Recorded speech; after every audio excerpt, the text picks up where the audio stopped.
Hello. J'ai beaucoup de choses à vous dire par rapport au concours. Donc on va parler de tout ça. Vous le voyez, je suis devant vous. J'ai le sourire, je rigole. Donc ça veut dire que il n'est pas mort d'homme. Hassan est encore là. Pour ceux qui ne sont pas au courant, les 3 derniers jours, là, il y a eu les résultats de nos concours pour les écoles de commerce post-prépa. Donc, moi, comme tout le monde, j'étais très stressé.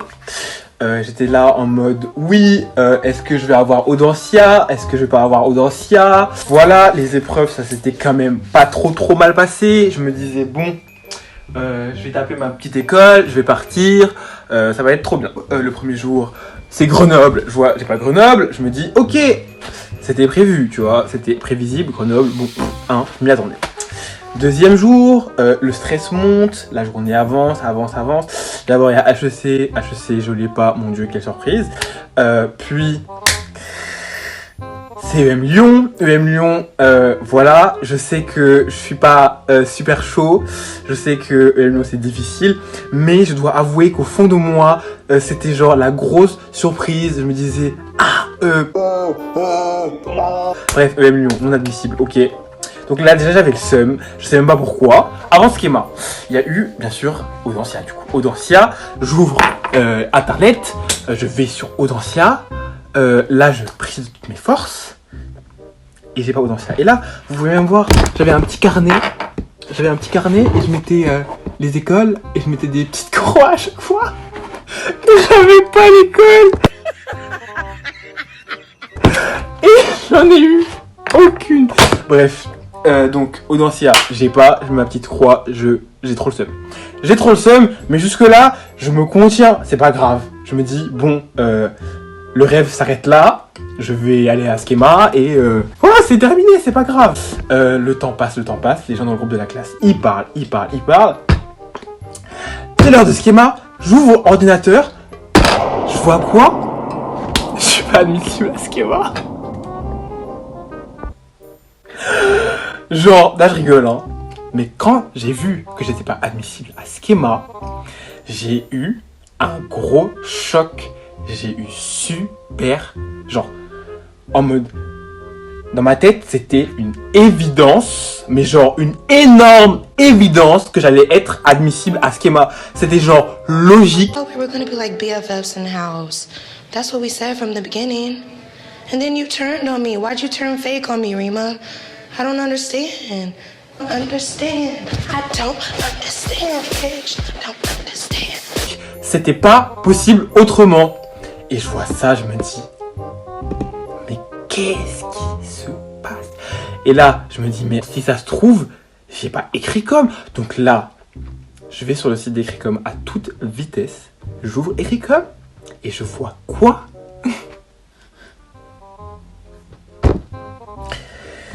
J'ai pas Écricom. Donc, j'ai pas Écricom. Et là, quand je vois que j'ai pas Écricom, je descends. Je regarde mes notes d'Écricom parce que Écricom, il montre les notes et tout. Et là, je vois quoi? Genre la contraction de texte. Et vous savez, j'ai eu combien en contraction de texte? J'ai eu 2. This is some fucked up ass shit. J'ai eu 2 en contraction de texte. J'ai eu 2. Voilà. J'ai eu 2 sur 20 en contraction de texte. Alors, ne me demandez pas ce qui s'est passé. Je n'en ai pas la moindre idée. Ma contraction de texte, là, d'Écricom, je m'en souviens comme si c'était hier. C'était le dernier jour, c'était la dernière épreuve d'Écricom. J'étais à fond le texte. Il était super facile. Il me restait presque 1 heure, en fait.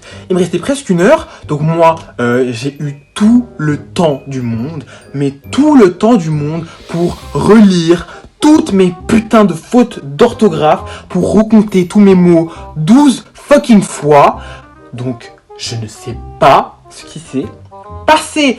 Peut-être même, je vais pas commencer à faire la victime, mais peut-être même que j'ai pas eu 2 en fait. Peut-être que j'ai eu 12 et qu'ils se sont trompés. Je sais pas, mais dans tous les cas, je verrai ma copie bientôt. Si je suis juste une merde, je serai juste une merde, je vous le dirai, j'assume, c'est pas grave. Mais voilà, genre à un moment... il faut dire que c'est bizarre ce qui se passe, quoi. Là, quand j'ai vu ça, alors, j'ai cru que j'étais en plein cauchemar. Je me suis dit, mais Hassan, tu n'as même pas écrit comme, en fait, mais ta vie, c'est de la merde. Mais qui es-tu, genre? Tout le monde a écrit comme. Toute la classe a écrit, je sais pas si toute la classe a écrit comme, mais en tout cas, tous les gens à qui j'ai demandé, tous les gens dont je connais les résultats, ils ont au moins eu une école. Bref, donc je n'ai pas eu Kedge. Je n'ai pas eu Kedge. Moi, Hassan, moi j'ai passé toute mon année à tailler Kedge en fait. Toute mon année j'ai taillé Kedge. Et j'ai même pas été admissible à fucking Kedge. I'm so over this shit. Rendez-vous compte qui battait, j'étais en train de trembler. Directement j'ai pensé à ce que je vais dire à mes parents, à mon frère. Et comment je vais assumer ça devant vous tous. Et là, mes yeux ont commencé à se remplir de larmes. Mais genre... Oh, j'étais tellement sous le choc. J'étais sous le choc. Au début, c'était du choc, tu vois. J'étais vraiment choqué. Mais après le choc a laissé place... Comment dire ça? À la dévastation. Et là, ma mère, elle est arrivée avec mon frère chez moi. Ils ont commencé à essayer de me dire, je sais pas quoi, ça va, machin, c'est pas grave, blablabla. Jusqu'à, mais quand ils ont commencé à parler, mais là c'était autre chose en fait. Mais je ne je ne pleurais plus. J'étais en train de hurler comme un malade mental. Genre, mais j'ai jamais été dans un état comme ça de ma vie. Genre j'ai beaucoup pleuré dans ma prépa, j'ai beaucoup pleuré dans ma vie, j'ai beaucoup fait de drames et tout.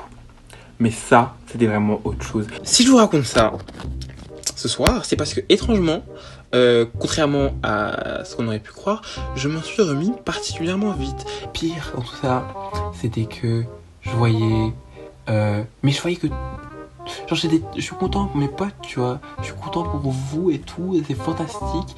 Mais je suis le seul à ne pas avoir eu d'école. Je suis le seul. C'est-à-dire que je suis une catastrophe ambulante. Genre, toute ma vie, c'est un échec. Genre, même pas une école. Je n'ai même pas réussi à avoir une école. Même pas une. Je suis trop découragé. Je vais mieux. J'ai beaucoup appris de cette journée de pétage de plomb. Et je me dis que voilà, mon destin c'est ça. Genre, il n'y avait pas grand chose qui laissait présager que j'allais avoir aucune école. Je veux dire, je suis pas le premier de la classe, mais quand même, de là à n'avoir aucune école, il faut le faire. Donc, je me dis que c'est pas un hasard, ok. Si ça m'arrive à moi, je vais vous faire un petit schéma. Restez connectés.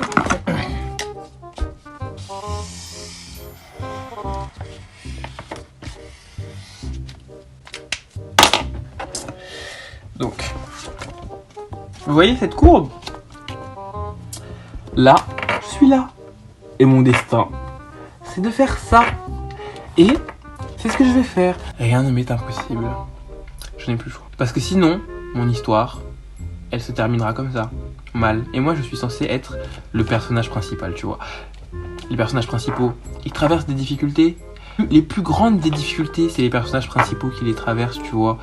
Et genre, ça, justement, comme je suis le seul qui n'a pas eu d'école, je me dis, ça veut dire que, je suis le personnage principal de cette histoire. Et ça, c'est la fin de la saison 1. De la saison 2, du coup. La fin de la saison 2. Je sais que c'est difficile, tu vois. Genre, mais le personnage principal, c'est ça qu'il fait. C'est ça. Il passe de là à là. Et c'est ce que je vais faire. Nous les stars, on a le droit de se battre. J'espère ne pas faire partie de la saison 3. Personne ne veut faire partie de la saison 3. Personne. En fait, vous savez c'est quoi le gros problème aussi? C'est que de devoir regarder tout le monde dans les yeux et de leur dire que j'ai eu aucune école, ça vraiment... C'est vraiment un truc que je ne souhaite pas à mon pire ennemi. Là, j'arrive à en rire, on va dire. Je suis plus en dépression, tout. Bah oui, le scénariste, il est bon, en fait. Il fallait que ça se passe comme ça. Et là, il y aura la prochaine saison. À la fin de la prochaine saison, je vais avoir une école de ouf. Et ce sera ça, la fin qu'on attendait tous, tu vois. C'est comme ça que ça doit se passer. Et c'est comme ça que ça va se passer. Parce que si ça se passe pas comme ça, je vais pas y survivre.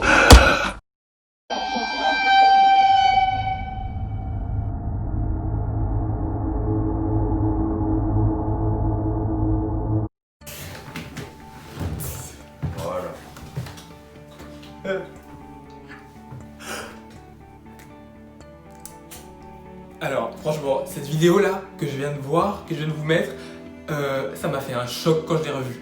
Parce que j'avais oublié, mais c'est incroyable de revoir ces images là. C'est incroyable parce que ça fait tellement longtemps et j'avais oublié à quel point j'avais souffert. J'avais souffert de ce moment là, tu vois. Après il y a plein de moments dans la vidéo où je dis de la merde, hein, ça c'est clair. Mais en même temps j'avais le seum. C'était, voilà, ma façon de faire mon deuil des concours, je crois. Quand j'ai décidé de cuber, je me suis dit ok, tu cubes pour avoir une top 5. Et le truc c'est que, ben, quand on est arrivé au résultat et tout, petit à petit, j'ai commencé à plus du tout y croire. Et je sais même pas pourquoi en fait. Mais j'avais même plus envie de faire la vidéo de réaction parce que je me disais c'est sûr que je vais pas atteindre mon objectif. Et bah, je me vois pas faire une vidéo sur ça. Mais du coup quand j'ai vu les résultats, j'ai vu que j'étais admis à l'EM Lyon.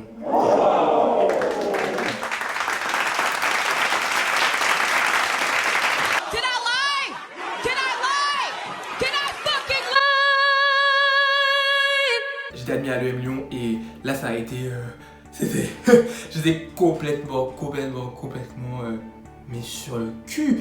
La première chose qui m'est venue à l'esprit, c'est tous les moments de souffrance, mes moments de seum, toutes les difficultés, se lever le matin, prendre le métro, qu'il pleuve, qu'il vente, qu'il neige, tous les échecs, et toutes les heures à bosser comme un ouf. Et je me suis dit, tout ça, c'était pas pour rien. Et là, j'étais tellement ému. J'étais tellement ému et je pouvais pas m'empêcher. Je me suis mis à pleurer de joie et franchement ce sentiment d'accomplissement là, c'était incroyable. J'avais vraiment l'impression d'avoir remonté la pente, me dire que moi j'ai réussi à faire ça après ce qui s'est passé l'année dernière. Look at us. Hey, look at us. Look at us. Huh? Who would have thought? Not me. Ça me paraissait fou. J'avais l'impression d'avoir droit à mon happy ending. Mon happy ending. J'arrive pas à y croire. Et j'espère vraiment que cette vidéo elle va aider les gens à se dire que bah, la douleur de l'échec elle est vraiment temporaire quoi. Et pour tous les gens, si toi qui m'écoutes, t'as raté tes concours, t'as raté tes études, tu penses que c'est fini, tu t'es fait virer de ta prépa ou de n'importe où, t'as raté ton année et tout, mais franchement c'est pas grave, on est jeunes. Et d'ailleurs il faut que je m'adresse particulièrement à tous mes amis de Chaptal qui ont raté leur concours et qui n'ont pas eu ce qu'ils voulaient, qui doivent cuber et tout, franchement, et chacun son heure. Moi je vous dis, c'est la leçon que je garde de tout ça. Si t'abandonnes pas, si tu fournis vraiment les efforts et tout, il n'y a pas de raison que ça se passe mal. Moi je me disais que j'étais un cas désespéré et finalement bah... faut voir que non. Bref, les gars, dans ce monde il y a une justice. Il y a une justice dans cette vie. Voilà. J'espère que ce petit message d'espoir vous redonnera du courage dans votre quotidien. Donc c'était Hassan, merci d'avoir regardé cette vidéo et bye.